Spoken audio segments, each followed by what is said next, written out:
Hello and welcome to another exciting episode of Token Podcast. I'm your host and sometimes referee, the friendly neighborhood Zach Sad Pearson.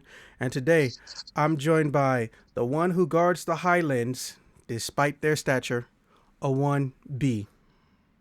What's up?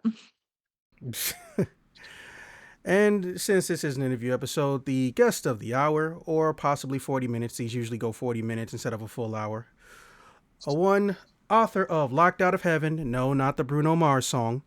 A one Danielle M. Orsino. How are you? I have beaten Bruno Mars, though, I want to say, in the search once. I only did it once, but I have beaten him. So I just have to get that out there because it only happened once and I was very proud when it did. It's right there. That is, Okay, thank you. I salute you. Thank you. Bruno and I are going to have it out one day. Okay, well, why don't you tell us a little bit about yourself? I am a fantasy author of the Birth of the Fae series. It contains 6 books, two novellas that I am re-releasing as the director's cut. And I'm a martial artist and cosplayer. Oh, cosplayer. Yes. Yes, I am. Cool. I've done my own characters, but I always usually resort to my DC love. I have done one Marvel, I've done Firestar. Okay. Firestar does not get enough respect. No, she doesn't. I agree. For Allison Court to play Firestar in X-Men 97 for like almost 2 years now. It's a good one. I agree. When I did it for Chris Claremont, he was very happy to see a Firestar. Yeah, and I mean, slightly off topic, but for those of you who don't know why Firestar has any fan base, not too long after her debut, she ended up in a 70s or I believe very, very early 80s American cartoon called Spider-Man and His Amazing Friends, featuring her, Iceman, and Spider-Man as college roommates. Yes. And she's pretty much had no representation since then, which still makes me sad. Yes, it does. I genuinely feel like Allison Court is a good fit for that character. But moving on. I like it. Yeah, I think I told her about it once. So with that being said, you got a pretty extensive book collection, and I dare say that ain't too many people who specifically in your little niche of medieval fantasy, which is a hard thing to say because if there was ever one genre of novelizations that's overpopulated, it's medieval. So what is your book series primarily about? I don't know if you categorize me as medieval because I do go from the beginning of time through the plagues of London. That's okay. Um, it's the origin of the Fae, but in my world, Fae is actually an acronym to cover all the mythical creatures that we know about, like mermaids, dryads, pixies, nymphs. It's all of them and how they came to be. Because from reading these books, these creatures were always just there. There was no real explanation. So I actually go through their origins, but I take it away from Celtic religion and mythology. I actually bring it into a little bit of Christianity, paganism, all of that kind of stuff. But I got in a little trouble for it here and there as well, because I do take it from angels, maybe that can't go home, and become the center of our polytheistic gods and goddesses throughout history. And some people appreciate that, and let's just say others don't. Zealots. You can call them what they fucking are. Oh, by the way, this isn't a PG-13 channel. Don't get me wrong. We don't get a lot of excessive, nudity, swearing, or anything, but no one's gonna fault you if you swear. Oh, thank you. Okay, that makes me now I'm not on watch so much, but because the books I've ended up on a couple blasphemy lists. Oh, Those lists, they're adorable. Yes, I've ended up on a couple. I've made some enemies. honestly, that's But the goal.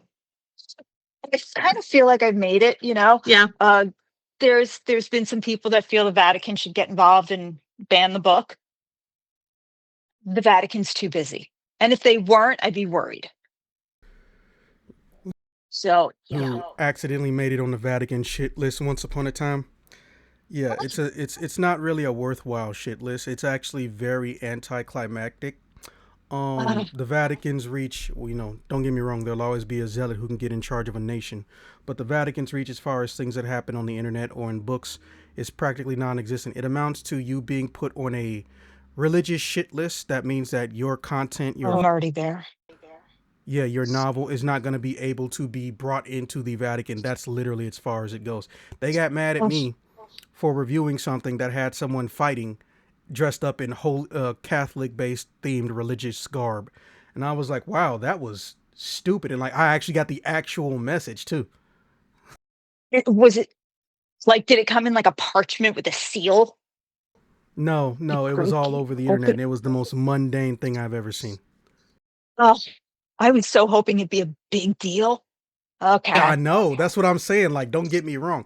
Technically, on paper, I'm an atheist, but it's really more of a I will believe in a God when I see a God situation. I don't rule out that they can exist. I just don't think that most people who claim they know God have ever actually met or seen him. And so far, I've been right. But Agreed. when I got that internet message, I was like, I had to verify that was real. I had to actually ask YouTube, is this real or is it some spam? So I was like, no, that's actually real. The Vatican will not play this Yeah. video in any part in their nation city. I was like, wow, Wow. that was lame. Yeah, I thought it'd be something big. I know. I was like hoping for, like a big parchment that I could frame or something. No, oh geez. That just wind out of my sails right there. Darn. Okay. I'll do something bigger next time then. Well, then again, a lot of people haven't gotten to book 4. They're still on book 1, and I'm on list for that. They're so hooked up on that by the time they get to 4, maybe I can do it. I'm hope, one can dream. I know it sounds a little bit. I believe in you. You can do it. I know it's one of those moments. I'm gonna try. The book's already written, so it's not like I go out and do it. It's just already there. But everybody was just so upset about the first one that I'm like, you guys really have to expand your horizons. I do a lot more damage in 4. You poked the bear. 4 is done. It's been out, but they're still upset about 1. Apparently, you can't mix religion and fantasy. People get upset about that when you take biblical scenes and turn it into fey battles. I don't know. They have an issue with that. Who knew? What you're saying is they haven't heard of Neil Gaiman. For some reason, he's okay, but I no, I'm not. I'm not. I don't know if it's a woman thing either. Not Probably. sure about that. But yeah, I've literally had death threats. I've had people take pictures of guns and put a date underneath it and send it to me. It's gotten that out of control. I've had people outside my home follow me. It was at one point so bad that I didn't know what to do because I would get very upset about it. I tried to defend myself. That never went well. That never goes well when you try to answer. So it then became a joke. And I've given the same answer. And when they write me and tell me things, I always say the same thing. I don't know what realm of hell Lucifer and I will be living in once we're married, but we're registered at Bed Bath and Beyond. Please send towels. And that's the answer I give them whenever they're like, can we send you information on how you can be closer to God and whatever? I'm like, as soon as I have my mailing address in hell, I will totally let you know. But for now, we're registered at Bed Bath and Beyond. And that's what I tell people because I can't defend myself anymore. Delightful. It's, I'm like, I'm over it. Hmm. So I've just walked away. But I keep saying, you guys are only on book 1. It gets worse. Keep going. Uh, and no one has put together the titles yet. And I'm going to give it away now. Maybe somebody will. But after you get through Kingdom Come, it's the end of the Our Father. Kingdom Come, a Fey is done. Forgive us.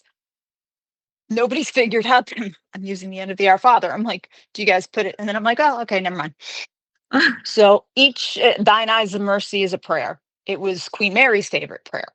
I'm like, have you figured? And I'm like, okay, never mind. I'm like, when you get there, you let me know. I'm sure we'll have a whole new flight to go. I didn't start out that way. It just, the more threats I got, the more I was like, oh. And at that point, the books had been written. Then I went back. They weren't published yet, and I was like, "Well, now we're gonna change a couple things." Like, the Jesus factor was already in there. That actually is the name of a chapter in Kingdom Come. I may have just spruced it up a little bit, but Mhm. things were already there, and I was searching for the titles for book, 5 and 6. Kingdom Come was already named, and that's when I was like, "Oh, look at this." So, you know, you poke me and you poke me enough, and then I tend to bite. It takes a lot, but once I get there, then the wheels start turning, Right. and they did. It's fun. You are going to be a very popular writer. Call it a prediction. I'm reminded of a famous poet who took the anger that people gave him unnecessarily and used it against them. He's a very famous poet and a religious figure. It's Our Father, who art in Michigan, shady be thy name. So you're among good company. You know what? I think I will be appreciated. I joke that my work is a lot like Birds of Prey, The Emancipation of Harley Quinn. It may not have been financially successful in the beginning, but critically, everybody was like, that was a really good movie. I'm kind of like that. I was like, in the beginning, you're like, you might not get to it. And then you're like, but you know what? It's appreciated. I kind of feel like that. I will be appreciated. And then they'll go back and then I'll reap the rewards later. So we'll see. But I just kind of laugh about it. At the end of the day, I'm like, it's a fantasy book, guys. We're taking this whole thing way too seriously. And I just rock with it. This is America. Mhm. Um, Feel free to take a look at the chat on the side. There's a message there for you. But that being said, that is the definition of fucking hilarious. Man, don't get me wrong. I am firmly supplanted in a blue state. I believe the people who want us to be civil with one another like to call people like me libtards, which is a contraction for liberal retards, but they want to be treated respectfully, which the irony of it. Right. Yeah, I know. I'm technically not a Democrat, but all things considered, I'd rather not be on the religious zealot side in any time or place because, well, if they're doing that to a fantasy author who essentially couldn't harm more than a wet paper bag or a fly, imagine what We don't know that. imagine what they would do to me if I told them the truth. So, you have both my respect and condolences in that regard because ignorant people don't like learning. Otherwise, they wouldn't be ignorant. Um, with that being said, uh, since we already kind of mentioned it, any upcoming works you want to promote? Right now, I'm re-releasing all the books, and I'm doing the director's cut. So I'm kind of having fun because I have left my two former publishers. I've had two publishers in my day.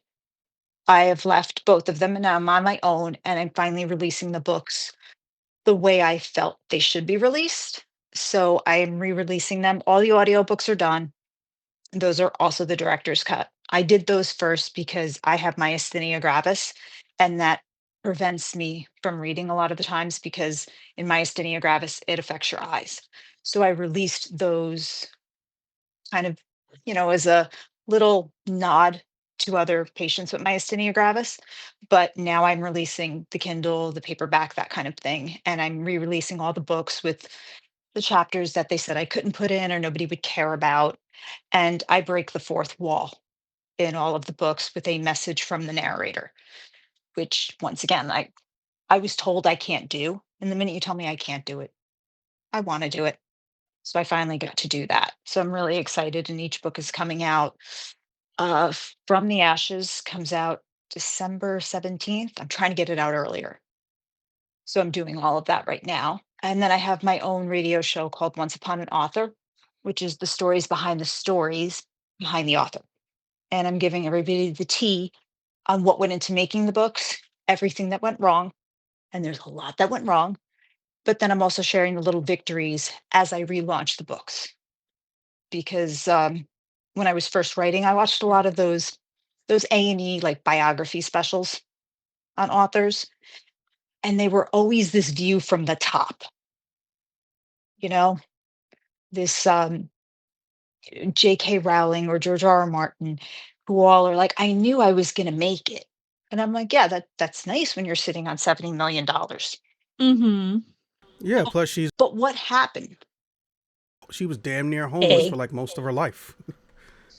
but she also studied the classics in university. And when you can go to university for free, which you Yeah. can in England, but you're Mm-hmm. leaving out you studied the Greek classics.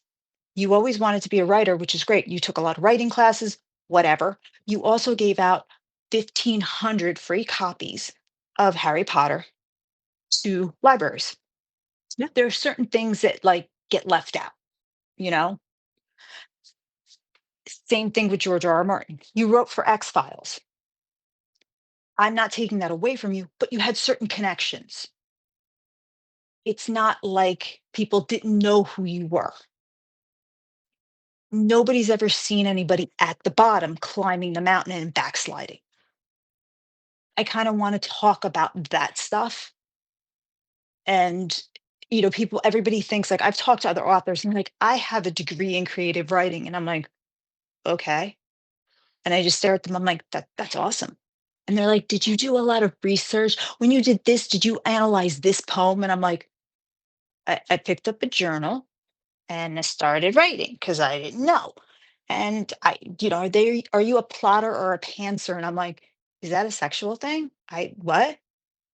And I just laughed because I'm like, Heard that's what I thought at first when I first heard that too. You're not alone. thank you. Thank you. It's stuff like that. So I'm just kind of laying it all out there on Once Upon an Author and telling people whether you have training or not, if you want to do it, just go do it. I'm not saying you'll be successful. That's not what I'm saying. Because, like I said, I've made a lot of mistakes and I still am. But there's just a matter of living outside the box.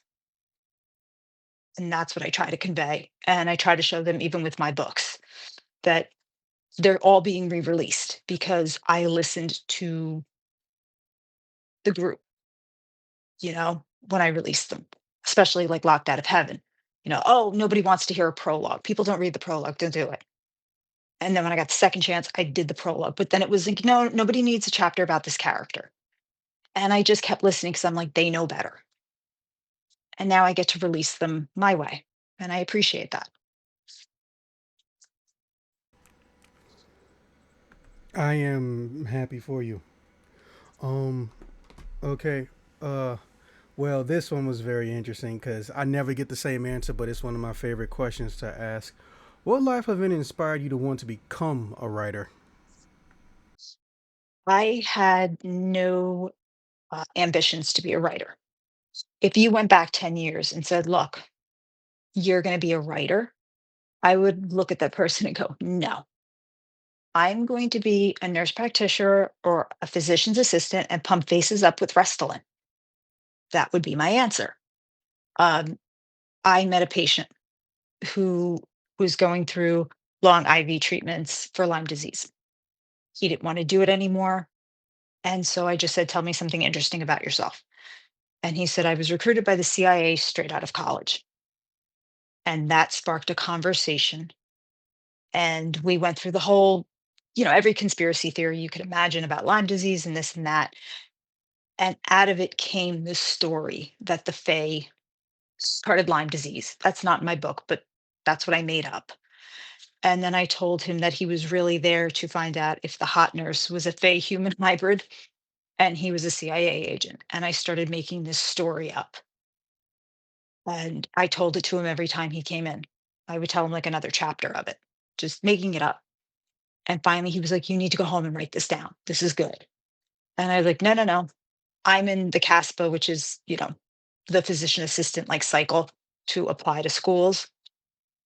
And I just was like, nope, that's what I'm going to do. I have no interest in this. The universe has a funny way of making you listen. And that's what it did with me. And a couple years later, here I am. And that portion of the story that I told him was what I originally started to write. And then it turned into volume one and volume two. And volume two, which is his story, comes out next year. So it's kind of funny the way things happen. But no, I never meant to do this. That wasn't on my bingo card. Just out of curiosity, are you still friends with that guy? Yep. He's one of my best friends to this day. He's read all the books. He keeps joking that he wants to know when he's going to make his literary debut. He wants, he's very interested in that right now. But yeah, he's been my biggest supporter. Well, speaking of literary debuts, and no, I'm not asking this for my own personal gain. Uh, Contrary to what a lot of the people who I consulted about these questions seem to think, um, what advice would you give new and incoming writers to the genre and the industry? Trust yourself. That's one of the biggest things. And I did not do that. That's why I tell people you need to trust yourself. I I listened to too many people because I didn't want to be difficult because I thought I'm getting such a great opportunity and I was so grateful for it that I listened too much. A lot of people are staunch in the fact that I'm an artist, it's my word. So they become difficult. I was the opposite. I was like, you must know best because I know nothing about this industry. So I'm going to trust you. And that was my mistake. There were times where I'm like, oh, this doesn't seem right. But I went with them because I thought they were the experts. And I also went in a naive way thinking if I sign a contract, they must have their, all our best interests at heart because if they make money, I make money. If I do well, they do well. No, the contract when you're with a publisher, yes, will always be skewed the other way. And I learned that the hard way. So trust yourself always. Got you. And I could definitely call off more than a few people who I specifically told, hey, listen, I don't care how nice to you they are. They're not your friends. And even if they become your friends, it's not right now that they're your friends. Don't trust them, Uh, especially if they're directly making profit off you. They will lie to get themselves more, not you more. Exactly. The thing with an author is you keep the lights on. You're paying their bills. And especially in writing and publishing, it's me. You're made to feel like, oh, there's a million of you. I can go and pick up somebody else tomorrow. And I think the authors become desperate. So they believe it and they want to just be amicable and amenable to everything. That's not how it goes. Publisher is always going to look out for themselves. Always. It's never going to be you. I don't care how wonderful they tell you, how great the book is. No, it's always their bottom line. Yeah, that's what happened. I can't properly pronounce her name, but this Canadian Chinese girl, she made like three books that went extremely well over, and her publisher tried to lie to her during the pandemic and signed a Mhm. contract that got her less money from her own works. And it Mm. was disgusting. The worst part is, though, it's one of the biggest publishers for like young Oh, adult yeah. books in the world, not the country, the world. And they just said, nah, let's go and shaft you. I was like, wow, that was disgusting. Oh, yeah. There's a reason why I am now self-publishing and I will never go back. I don't care who it is that knocks on my door. No, I will publish myself. Thank you very much. I would say at best, you're better off. I mean, if you really want to go that route, which more power to you, I would say as someone who technically would become a client, never a superior, I would say that's perfectly fine. Just make sure you get good distribution contracts. That one is a little. Oh, yes, I do. Because I have a track record, I have never had a problem. I don't have a problem with distribution. It's just funny that my books have hit number 1 since I've taken over. Before, no. When I was getting, quote, unquote, "all the help." Now I am. It's almost as if you write well, it doesn't matter how an editor feels. Uh, Say, oh, I'm mhm. sorry. Go ahead. No, I was just gonna say that's interesting. That's another thing is my old publisher, authors edited other authors. I always paid for my own publisher. I always paid for my own publisher out of pocket. Then it would go to my publisher, and when I signed, they never told me this. Other authors were editing. So my book would come in completely clean, ready to go to press. Another author would get a handle on it, and literally all my work would be redone. And conflict of interest, big time. So if you are going to be published by someone else, you need to know the editing process, the proofing process, development, all of that. It needs to be laid out. So there's a lot of tricks to the trade. And that's part of the reason why I stick with what I stick with. I have great distribution, but now I'm in control 100% that it's my word, my work, editing, everything. And that's kind of how my little business was even born because, well, it's one thing when you're the person backstabbing everybody, but it's another when you get used to backstab people and you don't even know about it.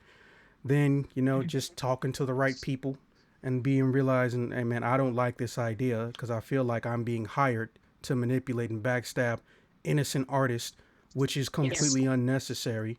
And then, a few months later, a good 6, 7 years ago, here I am essentially doing media adaptation when and where I can. And I also specifically tell people I am not going to, nor am I trying to take any of your publishing rights or anything like that. In fact, I don't need your rights. I just need commission. Right. That's it. That's that's the fair exchange, the equitable exchange. Yeah. Because, me doing it one time, okay, I understand.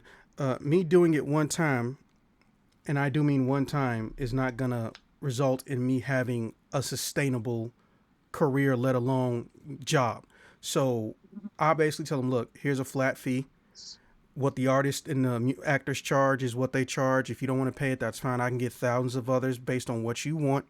But as long as Mhm. I get my between 2 to 4% residuals, I am happy as can be. Just because, Mhm. well, you doing that means you still get to own your stuff, and I still can have a functional career. Because if somebody wants to put in a 7 figure order for me, and then I don't get work for 6 years, that's not really all that healthy. But if someone puts Mhm. in a $12,000 or less order, and then there's 50 more guys behind them, plus 2 to 4% residuals, that's a career. That's how you build a network. Yes. I agree with you completely. I'm about transparency. Yeah, and I was lucky enough to just, well, I mean, the internet does need to know their names, but hey, if you ever want to talk to him, you can. Besides Matthew Lesko, the legend for getting people government grants and loans for basically no money. I just happen to be lucky that I have two cousins that I've known since I knew myself. I was just at his Thanksgiving, literally on Thanksgiving, twice now, because of just him being my cousin and being comfortable with just helping me without me having to pay to go see his office and whatnot, or consultations. I've been able to do what I'm doing and be able to help the way I've been able to help. Because when you go in a room with rich people and you tell them, hey, listen, I want to do things fair and square, they're not going to laugh Mhm. you out of the room. They're going to Right. slowly spend time trying to manipulate you into cheating everyone. Mhm. Yeah. I But you're the star of the show today, not me. Oh, no, I completely this is what happened to me. My first book, the publisher was a friend of my best friend. I was cheated out of almost all my money, all of it. I jumped from the frying pan into the fire, and uh, things went completely wrong. I was given the chance to leave because they were pivoting their model, and instead of going with my heart, I actually gave it to lawyers and said, "What do I do?" And they were the ones who were like, "Get out now." And I did. And I sat back, and it was messy. Even though I was given the opportunity to leave, it still became messy. Um, and that's when I said, I'm not getting married again with my books. My books are my work. It's my baby. I gave up PA school and everything. I was accepted into a program, ready to go to do this. If I'm going to do it, let's do it right. And while I had been with both publishers, I was starting to get notice from movie studios were starting to go, there might be something here. But because both books were not published the way I wanted them, and my words were being twisted, editing was not clean, things like that were happening without my knowledge. Um, i- it's it's very weird when you submit a book and you think it's one way, it's published another, and Chris Claremont is sitting in front of you, the godfather of the X-Men, going, "Honey, I love you, but you understand on page one of the hardcover that is spelt wrong." And then you go back to your manuscript that you submitted and it's spelt perfectly fine. And you're going, "Oh my God, they published my first draft because they uploaded something wrong." And you're pulling your hair out. This is the shit that was the main reason I still try to help people like you, not just necessarily with alternate forms of adaptation, but with just better networking or just understanding. Hey, listen, if they're making more money than you, there will always be a chance to backstab you. If their job is Yes. attention, they will always have a chance of backstabbing you. Like, I mean, well, I'm not gonna say her name, but the project that I'm working on that like has just my name on it, Mhm. just my name on it. Yeah, I know. I saw your message.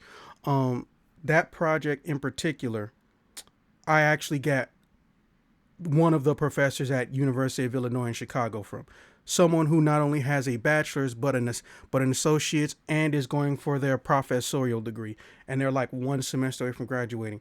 And I accidentally made the rookie mistake of introducing her to someone who I thought I could trust. I've unfortunately, yeah, been there, and I'm sorry that that happened.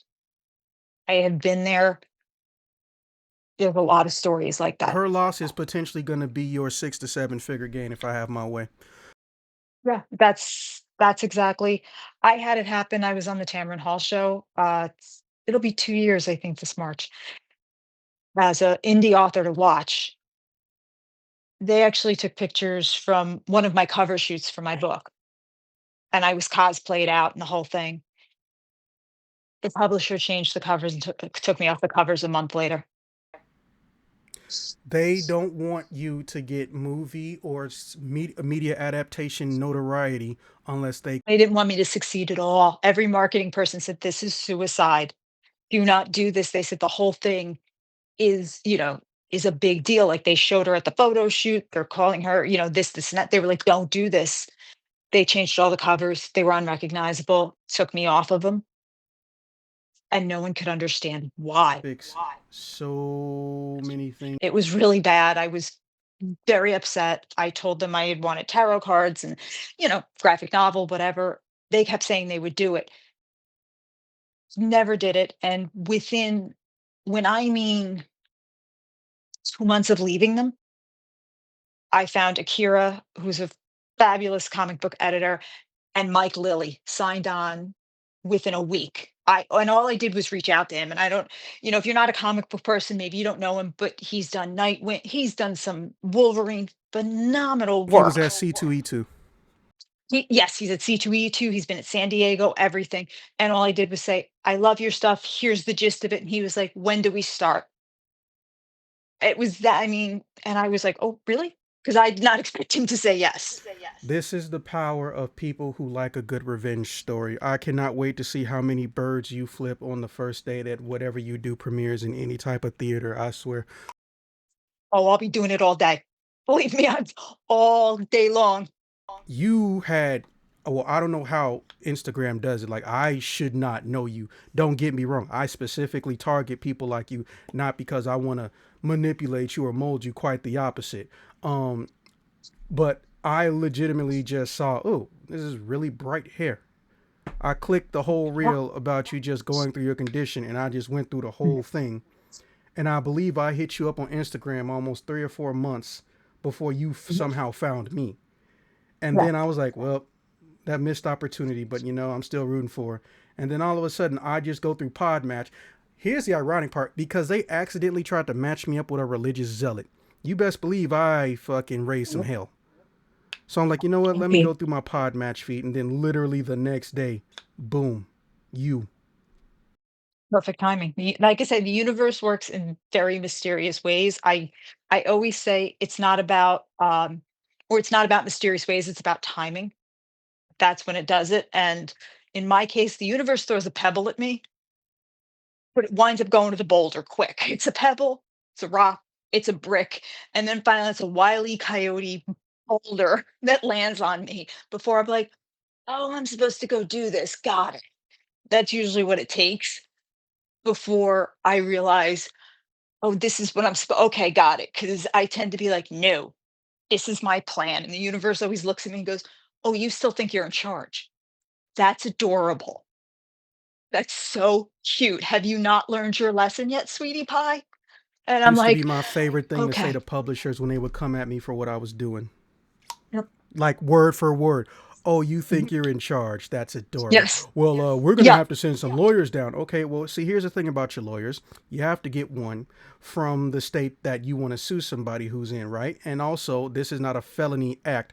Also, you would need to sue me for something I'm not legally allowed to do. Now, based on me having three different lawyers, I always have look over anything relating to legal Mhm. matters with people like you.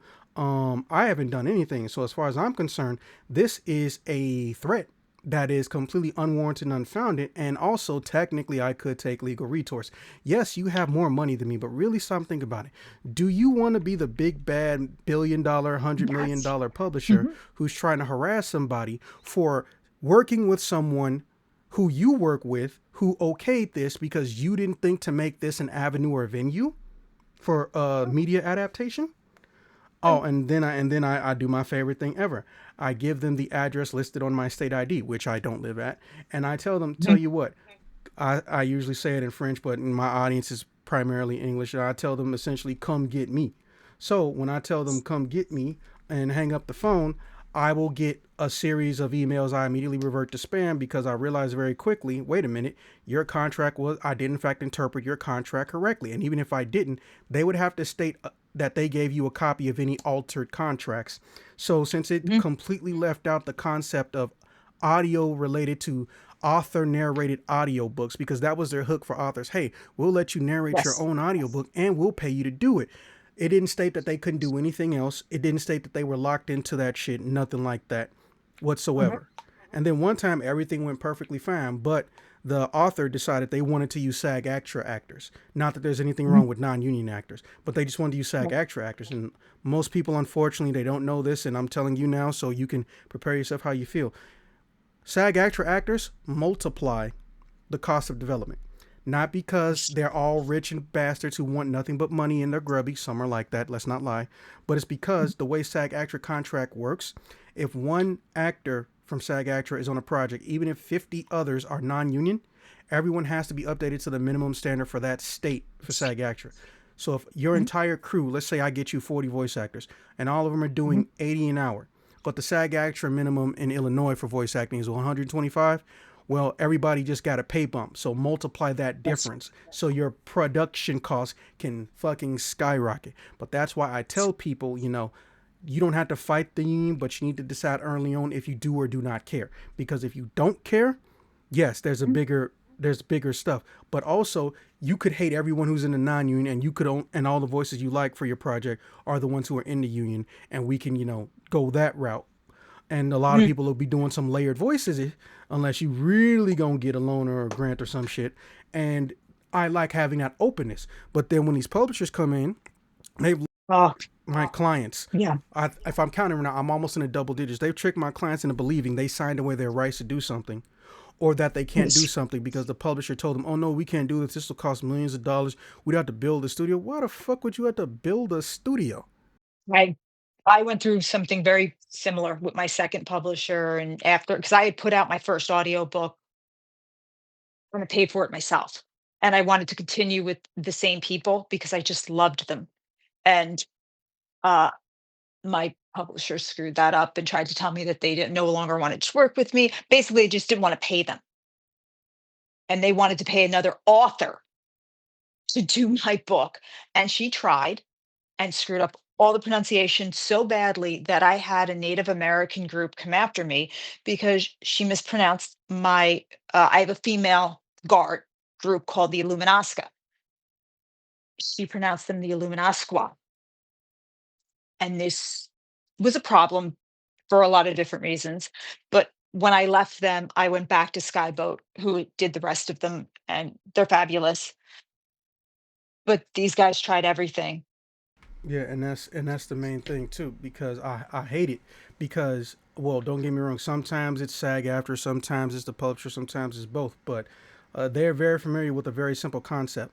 What your budget is not what SAG after I will actually care about. They'll look at the company Right. behind you and assume because you're from $1 billion company or $100 million company, your budget must actually be 6 7 figures, and then play the bullshit Mhm. game because they bracket off how you're supposed to pay people. So if it's a $2 million production, you're not giving them the minimum of 120 an hour. They're supposed to be getting something like 4 or 500. But if it's a $10,000 production, they're supposed to be getting that minimum 120 an hour. And the main thing is Right. that they're not doing it based off what you tell them the budget is. Sometimes they'll just bullshit and say, nope, you're being funded by $1 billion companies. Like, no, sometimes the author want to pay their damn self because they can get more money that way, or the book company literally don't actually fuck with audio drama licensing and rights and adaptations because they themselves do not want to pay to have an entire department dedicated to it. But instead of contracting it out to a third party who would be interested, like myself, they just say, nah, we'll just make sure nobody can get access to it, which is fucking I bullshit. remember my publisher did wanna see my pilot because I was placing in Screencraft's, pilot script contest, Yeah, I heard about it. and I was just like, "No, I'm not." I never divulged to anyone because I was like, "No." I felt like once they saw it, somehow they had ownership, so I kept that very quiet, Smart decision. and I was like, They will try to find ways to make it feel like they do. "Yeah," and I just kept saying, "Yeah, no, I'll send it, yeah, yeah," and I would just delay, delay, delay, and so after I left, I then pulled it from every contest, and I still never re-entered it because it was one of those things that I felt very protective of, and I was like, "You know what? I'm just gonna sit on it." I just felt like I had to go into hiding for a little bit and reevaluate, and that was one thing that I just kinda put in my back pocket and put it aside because I was asked, "Oh, you wanna do live action?" And I was like, "No, I wanna do anime." That was my whole thing with the book was I always wanted to do anime and, I got approached for live action and things like that. But I said, "No, it's gonna be anime." I said, "I want a dark Castlevania style powerhouse kind of anime look," and that's what I knew I wanted, but I kept it to myself because I didn't want too many hands in the cookie jar, so to speak, and I didn't want too many other ideas. You know how sometimes everybody comes after you, and they're like, "Oh, but you should do this, and this one's really good," and I'm like, "This is the one I want, and this is the one goal I kinda have to nurture and put it on the shelf and just leave it. And when I'm ready, I'll know." And that was it. And when I talked about doing, I think it was Shannon Mayer who started doing dramatic readings of her books.